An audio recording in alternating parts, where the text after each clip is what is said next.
Good morning. Pleased to be joined here by my colleague Stuart Robert. Today, the unemployment rate fell from 4.9 to 4.6%, the lowest since 2008, and it beat market expectations of a 5% unemployment rate. Today's ABS jobs data takes into account the second and the third weeks of New South Wales lockdown and the last few days, or the starting of Victoria's lockdown that began at the end of that reference period. Normally, when the unemployment rate hit a 12-year low, it would be a cause for celebration, but not today, as millions of our fellow Australians are in lockdown, as lives have been lost, and as the economy has been hit hard. Today's numbers show the impact that the lockdowns are having, particularly in New South Wales, with a fall in the number of hours worked in the month of July of 7%, and an increase in the effective unemployment rate to 8.3%, as 230,000 people in New South Wales became employed, but on 0 hours. But as I've said at this podium before, and as these numbers bear out, there is enormous resilience in the Australian economy. We've bounced back before as restrictions have eased, and will bounce back again. In these numbers, you see the impact in Victoria as they were recovering from their previous lockdown. In fact, hours worked in this month of July increased in Victoria by 9.7%. And 170,000 people who were employed on 0 hours came off being employed with 0 hours. As you know, from day one of this pandemic,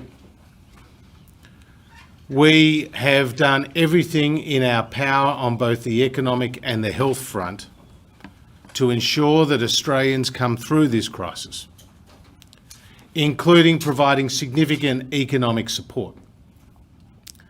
And the economic support that we're providing in the form of the COVID disaster payment, with individual weekly payments of $450 a week if you've lost between 8 and 19 hours of work, or $750 a week if you've lost 20 hours or more of work, have been very effective in targeting those people who need support and have lost hours of work.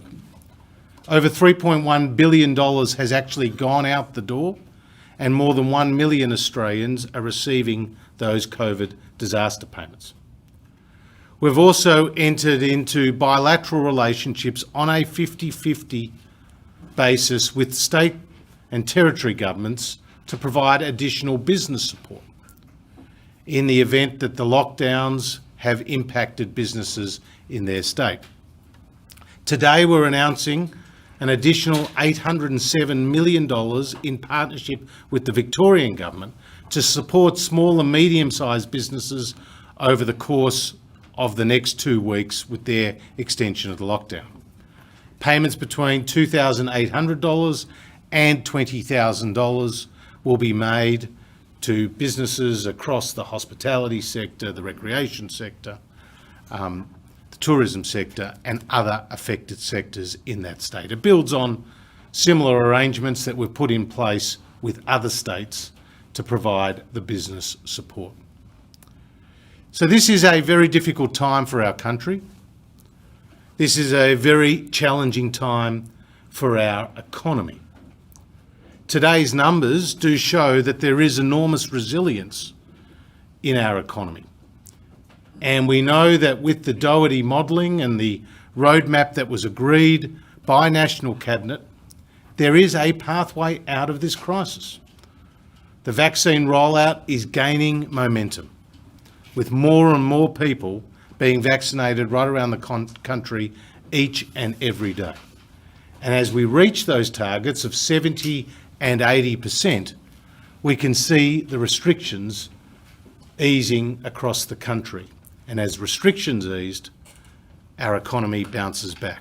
That's the experience in the past over the course of this pandemic, and that will be the experience in the future as we come out of those restrictions. Stuart. Yeah, thanks, Treasurer. Today's labour market statistics show from month to month almost no change from 13,156,000 Australians in work. It is in many ways a tale of two states, Victoria and New South Wales, that together are 57% of the national employment market. It's a tale of participation and hours story, and hours story in terms of participation rate slightly down. A tale, of course, as the Treasurer said, of New South Wales hours down 7%, but Victoria hours up 9.7%. But more importantly, it's a story and a set of numbers that validate that the economic supports we are putting in place as a government to both individuals and to businesses is having an impact.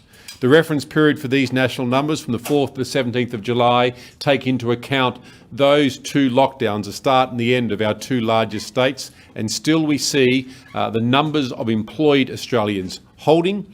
In fact, in terms of youth unemployment, the rate hasn't changed, but the participation rate for young people has increased, which is so very important because we see the scarring from unemployment that came out of the 1992 recession and the GFC. We see the scarring effect of Australians on unemployment benefits today by virtue of those two events. So it's wonderful to see the youth unemployment rate ostensibly holding firm. But importantly, it demonstrates that the economic reforms and the economic supports that we've put in place for an individual and a small businesses, and of course the Treasurer has just announced more support for small to medium enterprises in Victoria, it is working and it validates what the government has done throughout the pandemic. Thanks, Treasurer. Treasurer, if I might just ask, the cases across the country here, Victoria and Sydney, they are getting worse. It looks like this is going to go on for some time. Are you concerned that we might face another recession? And if I might just ask on something separate, why does Parliament need to sit next week when ACT is still in lockdown? What's your response that this is putting people's health at risk? Well, again, we've been working with the Chief Medical Officer about ensuring that we conduct Parliament in a COVID-safe way. And as you know, the numbers that will be present over the course of the next 2 weeks will be significantly reduced compared to the numbers that would otherwise be here. I think it's important for the country to see that their federal Parliament is in action. Now, I know some states have not resumed their Parliament that would otherwise have sat. That's a decision for them, and I'm sure they're taking the medical advice, and I'd hope they would be looking for the opportunity to front up at Parliament if they can. In our case, the Prime Minister has been in regular contact with both the Health Minister and the Chief Medical Officer to ensure that when Parliament resumes, it's done in a COVID-safe way. And I think it's good for the country to see that the normal course of business continues in the nation's capital, including debating the very important issues around the country. And as you know, they're not just issues domestically like COVID, but also internationally, as we've seen in recent days in Afghanistan. With respect to your first question, it's certainly too early to make that call. It's too early to speculate on what will happen in the December quarter. Now, in the September quarter, there's no doubt in my mind, indeed in the advice that I've received from Treasury, that the economy will contract and that we will see a significant impact on the economy in the September quarter. Treasury's estimate is that those lockdowns in New South Wales and Victoria are costing around $2 billion a week. Now, that's probably around $950 million in New South Wales, which is largely the metropolitan area, but that's in the state of New South Wales, around $700 million in Victoria, with the balance around the rest of the country. So it's not an insignificant impact that these lockdowns are having, and we'll see that play out in the September quarter. But I can't again come back to today's numbers. Normally, we would be celebrating the fact that the unemployment rate is at its lowest level in 12 years. But today we're not. Today we're not because millions of our fellow Australians are doing it tough. And that is why the Morrison government, through our business support, through our family, individual, worker support with the COVID disaster payments, will continue to do everything we can to help Australians get to the other side. And we do know that the vaccine rollout is really gaining momentum as that vaccine hesitancy has reduced around the country. Treasurer, there's hundreds of millions of dollars of money owed to businesses in New South Wales that's sitting in a backlog of payment. The government's working on getting that now, but we're 7 weeks in, or 8 weeks into this outbreak. Services Australia is administering money in most of the other jurisdictions. Is it time for the Commonwealth to take over the administration of that funds? Because these businesses haven't had any money for months. Well, when the Prime Minister and I sat down with our New South Wales counterparts, they were telling us that this program could be delivered by Services New South Wales. And It's not worth it. so the latest information I have is that around $350 million in payments has already been delivered. So about 72% of the 100,000 claims have actually been processed and delivered, and around slightly more than that, 90% of the claims have been approved. So they have made up that backlog that was building with those small and medium-sized business payments. So 90%, as I'm advised, have been approved. Over 70% have already been delivered, and I'm expecting more money to be delivered by Services New South Wales in the coming days and weeks. And that support is there from our government. Now, with respect to Services Australia, their job is in relation to the COVID disaster payment. And I was informed this morning, as the Prime Minister and Stuart was, that 93% of those applications have been now done online. There's been a massive spike in the number of people developing MyGov accounts, and that money is going out the door in as little as under an hour from the time that those applications have been made, with over $3.1 billion already delivered. So that's working well. And in these numbers, we can see that those payments are being effective as well. Treasurer, has the Treasury indicated how high the unemployment rate could get from here? I don't have a specific number on that, but I have to tell you that they weren't expecting a 4.6% today. In fact, the median market expectation was around 5%. And that is, so it's a welcome number to see the resilience in the labour market, but it doesn't tell the full story. I would expect that we will see a continued negative impact in the labour force data next month, in the month of August, and indeed maybe after that as well, as the full impact of these lockdowns are affected. But again, I go back to a point that both Stuart and I are making. If you look at Victoria in these numbers in the month of July, there's been a 9.7% increase in the hours worked, and that there are 170,000 fewer people who were employed on 0 hours. 170,000 fewer people in the state of Victoria who were employed on 0 hours in these numbers. It's a very different picture in New South Wales, which is still subject to the lockdowns, and which these numbers take into account weeks 2 and 3 of those lockdowns. Because in that state, we've seen the effective unemployment rate get to 8.3%. We've seen the number of hours worked fall by 7%.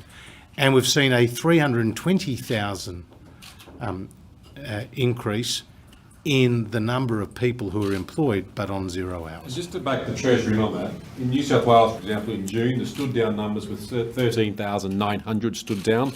In July, 116,700. It's a 100,000 increase in stood down between June and July in New South Wales. But the national numbers in June, 156,000, July, 181,000, which just shows the stand downs from Victoria bouncing back.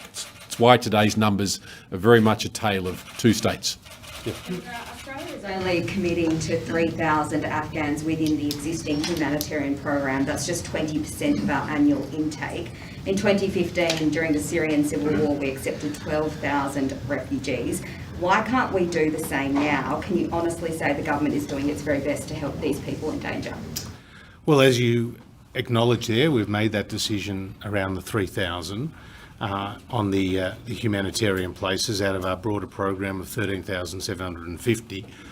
We have discussed this issue as recently as this morning at the National Security Committee, and it's something we continue to watch and evaluate.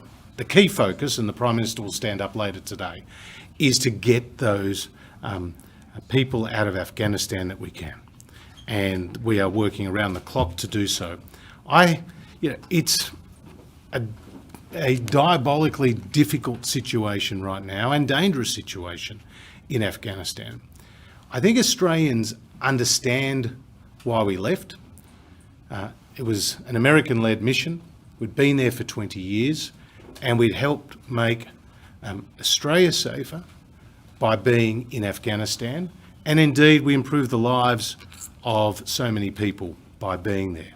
But I do think Australians are saddened by what is now left in Afghanistan, because obviously the rise of the Taliban changes the situation quite dramatically for those who are there. That question though, Treasurer,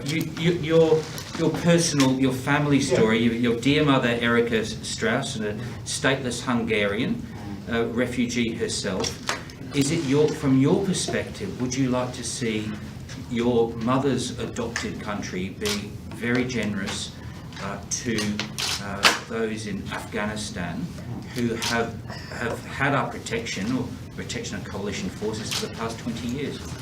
Andrew, I think every decent, fair-minded Australian wants us to do all that we can to help those people in Afghanistan get a better life.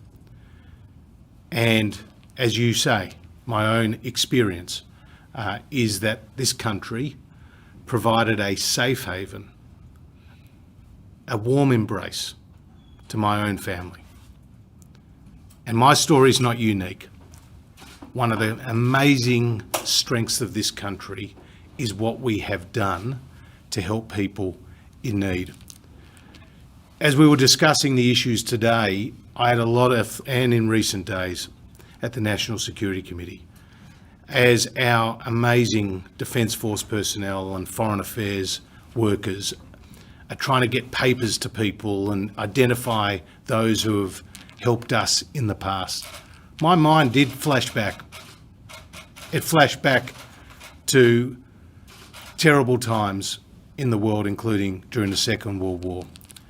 But again, the Prime Minister will stand up later today, and the story he'll tell you is, like he did yesterday, that we are making a difference on the ground and we are bringing people home. And you'll also know the 3,000 announced, of course, is on top of the 8,000 Afghans we've already resettled since 2013, and that includes 1,800 locally employed civilians and interpreters. So since in government we're talking about a net total of 11,000 Afghan nationals that we've settled here under our humanitarian and other programs. Treasurer, if I just ask about the COVID disaster support payments, up to $750, the decision to make them tax-free, who made that decision, and is it correct that in making that decision the government overruled advice from Treasury not to make them tax-free?